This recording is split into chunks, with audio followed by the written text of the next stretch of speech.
看一下我们周围的朋友，这2年还能像之前那样赚钱的有几人？先扪心自问，由于我本身经常在全国各地跑，创业和经商的朋友非常多，分布在各行各业。然而最近这2年，大家普遍都在走下坡路。这样下去，未来会发生什么事呢？为什么最近这几年生意不好做了？因为随着社会的开放，未来无论做什么，竞争都会越来越激烈。而当竞争绝对充分的时候，所有的利润都会无限接近社会的平均利润率。每个行业都会有一个利润的红利期，往往发生在一个行业的初期，处于爆发阶段，当时从业人员较少，社会需求较大，这个阶段的利润率比较高。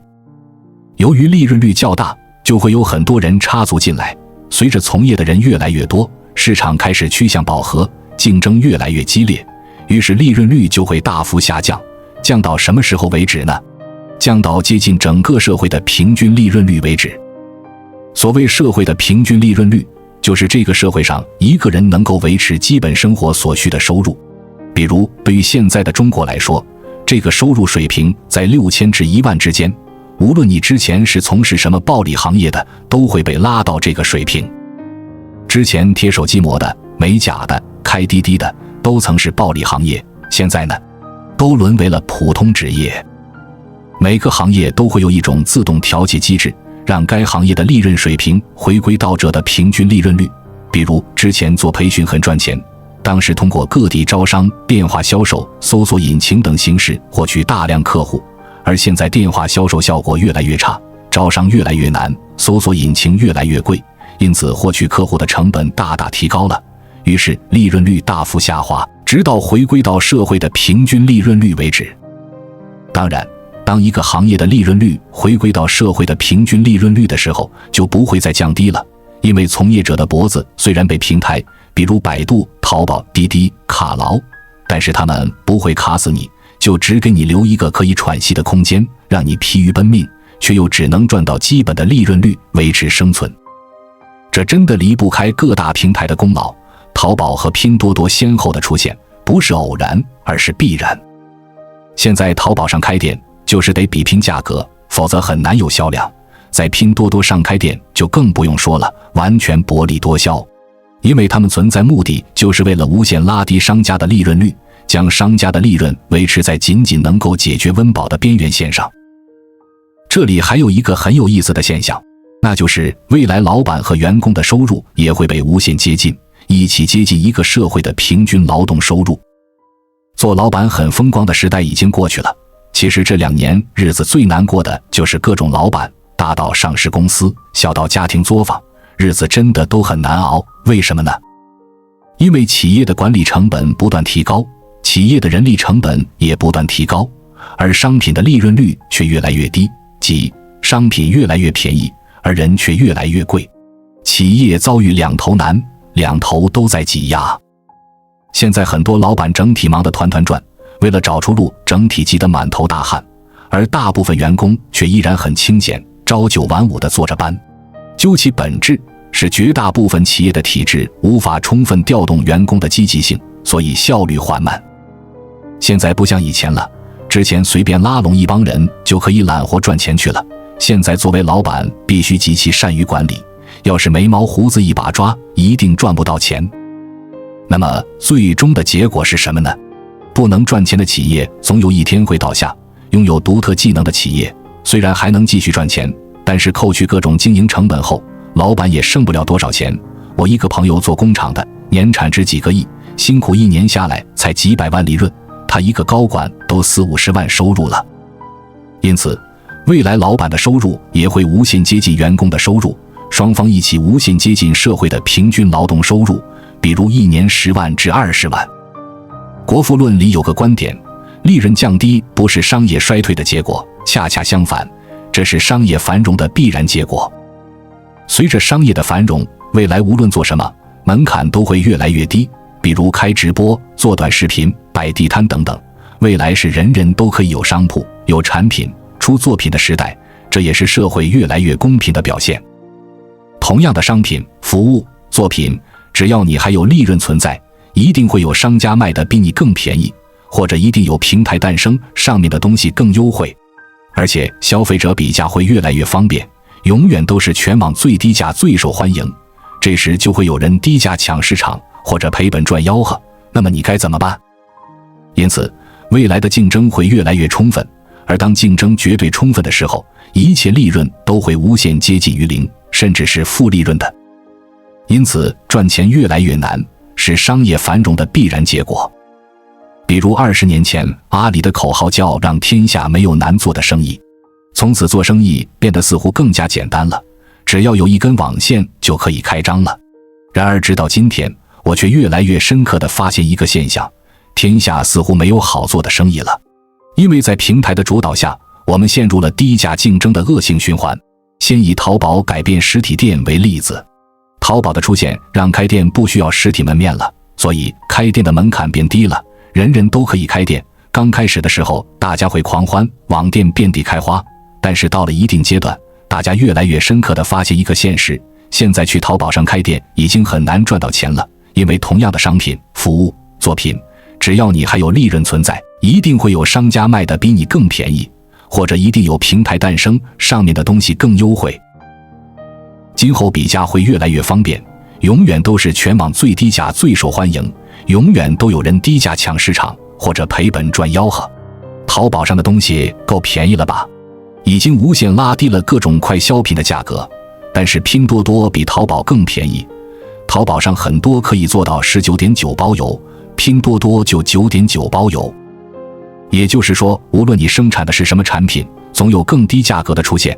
假如成本是7块，你卖9块我就卖8块，你卖8块我就卖7块5，有人甚至6块8亏本也愿意卖，因为他要利用低价抢占消费者。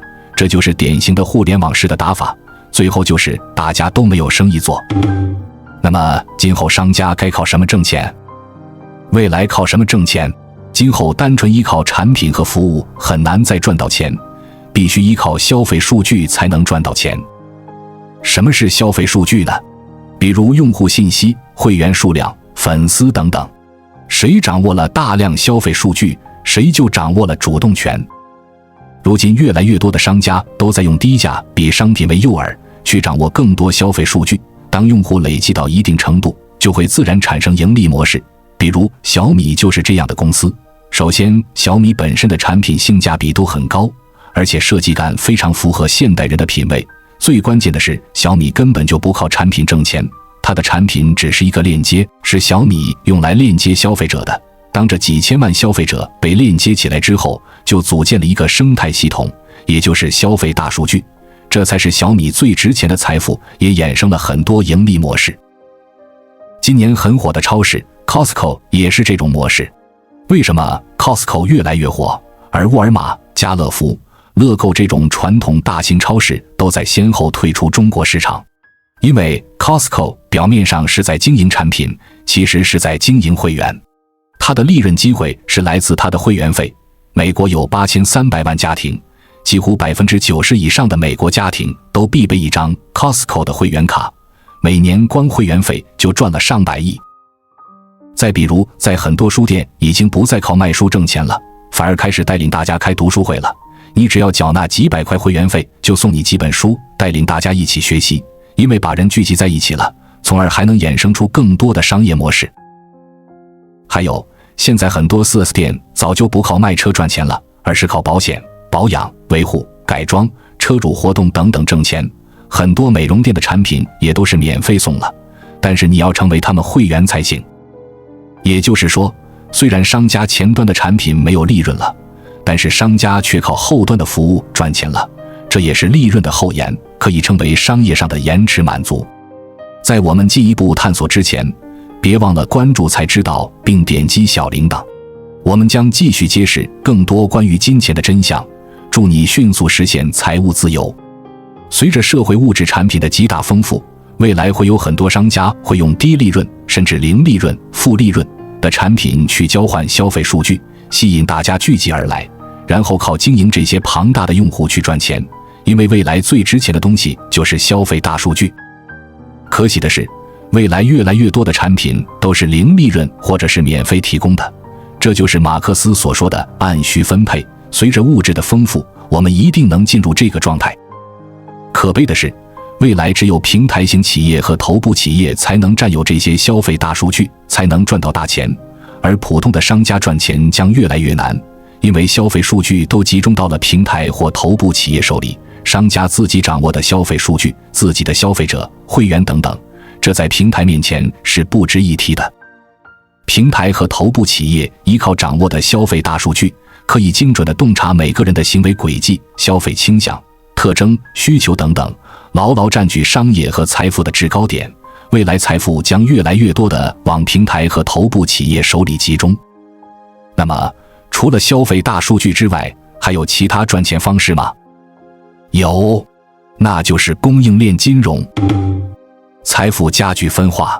什么是供应链金融？对于互联网企业来说，就是面向大众提供金融产品，让大家一边在平台上借贷，一边在平台上消费。比如像阿里巴巴、美团这种互联网巨头，早就在布局供应链金融了。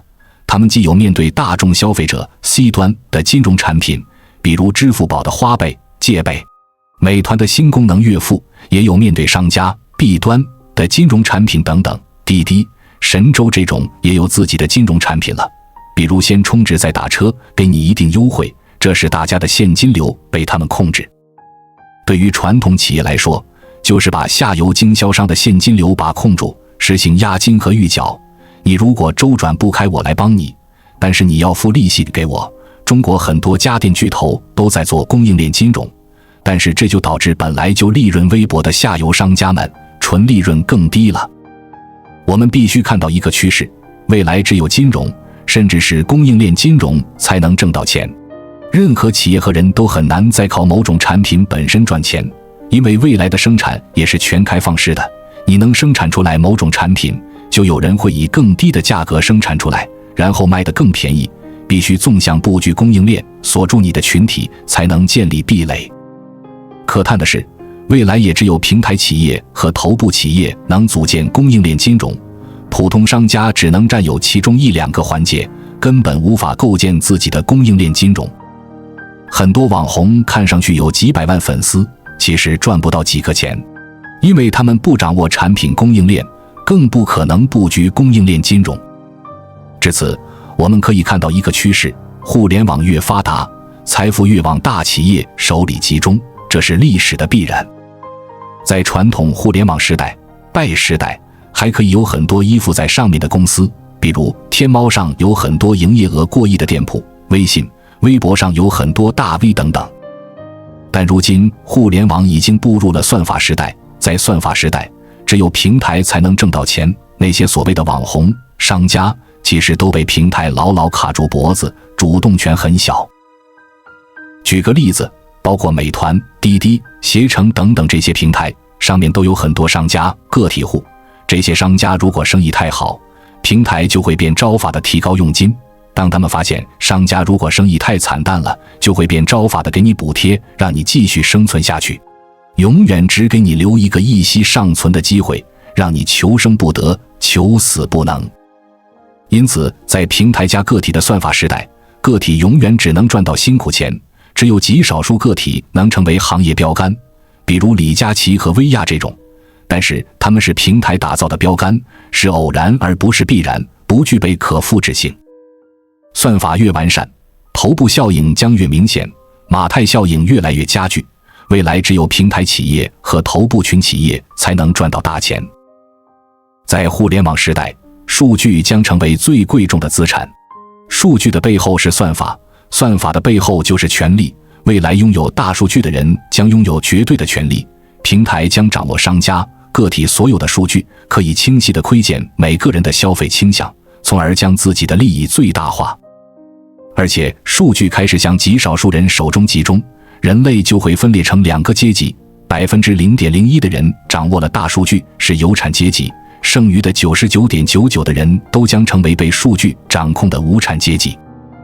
看看如今的情形吧，在各行各业，平台效应和头部效应都越来越明显，只有排名前2的公司才能挣到钱，而且他们已经开始平台化，排名第3和第4的公司都已经无钱可挣，这叫数1数2，不三不四。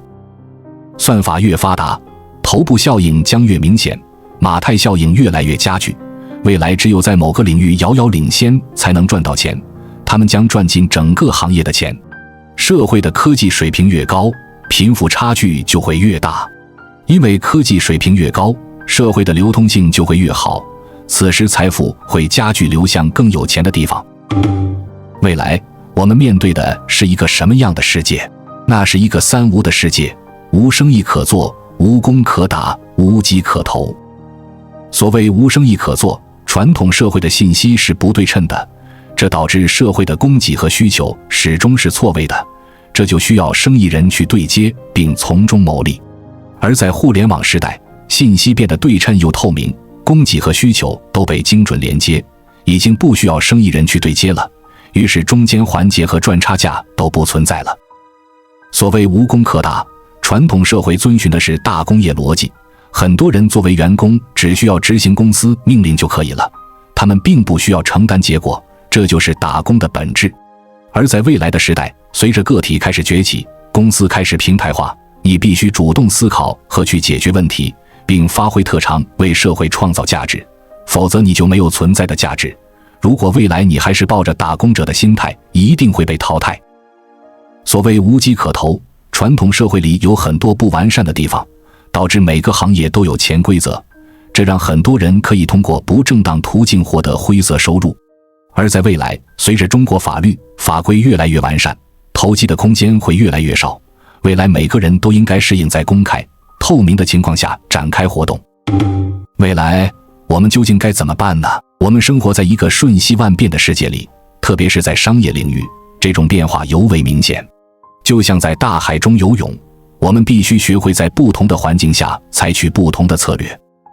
首先，我想讲一个故事。想象一下，你是一个勇敢的航海家，在平静的海面上驾驶着你的小船。当海面平静时，你可以顺风驶向目的地。但是，当突如其来的风暴袭来，你需要调整航向，稳住船身，甚至有时需要暂时停下来，等待风暴过去。在这个过程中，关键是要保持冷静和智慧，学会在逆境中找到生存和发展的道路。现在，让我们把这个比喻应用到商业世界。当市场繁荣，经济形势良好时，我们应该大胆前进，抓住机会。但在经济低迷、市场动荡的时期，我们需要更加审慎。这不仅仅是关于生存，更是关于如何在困难中变得更强大。那么，我们应该如何做呢？首先，我们需要保持对市场的敏锐观察。就像在海上航行，你需要了解周围的环境，了解你的竞争对手在做什么，你的客户需要什么，以及市场趋势是什么。其次，我们要学会节约和效率。在资源有限的时候，每一分钱都要花在刀刃上。此外，创新是关键。在逆境中，往往孕育着新的机会。也许这正是探索新市场、开发新产品或服务的最佳时机。最重要的是，我们要保持积极的心态和强大的内心。困难和挑战是成长的机会。我们要学会在挑战面前不退缩，而是勇敢面对，从中学习和成长。同时，我们也要关注团队和个人的发展，投资于自己和团队，提升技能和知识，这样在市场恢复时，我们将比以往任何时候都更加强大。同样的道理，经济形势好的时候，我们应该大胆地出来赚钱；经济形势不好的时候，我们应该让自己更值钱，而不是胡乱折腾，病急乱投医。现在很多人的状态就是这样，胡乱折腾，反复的尝试，这样做的结果就是加速倒下。我真心奉劝大家，最近这2年不要胡乱折腾，而是应该沉淀下来，好好的给自己补课，努力的提升一下自己的认知和格局。等经济好的时候，再大干一场。这已经不是那个靠胆大敢闯就能赚到钱的时代了，这也不是那个任你投机倒把的时代了。未来比拼的是真正的实力。无论在顺境还是逆境，我们的目标都是一样的，不断前进，永不停歇。让我们一起在这个充满挑战的时代中寻找新的机会，创造新的辉煌。我相信，只要我们保持积极的态度、聪明的策略，我们就能在这个复杂多变的商业世界中找到自己的位置。让我们共同拥抱未来，迎接每一个挑战，共同创造更加美好的明天。未来是价值决定一切的时代，这个时代很美好也很残酷，你若不能创造价值，就没有存在价值。唯有价值创造者才能永远立于不败之地。关注我，我是才知道，带你解锁更多金钱的真相。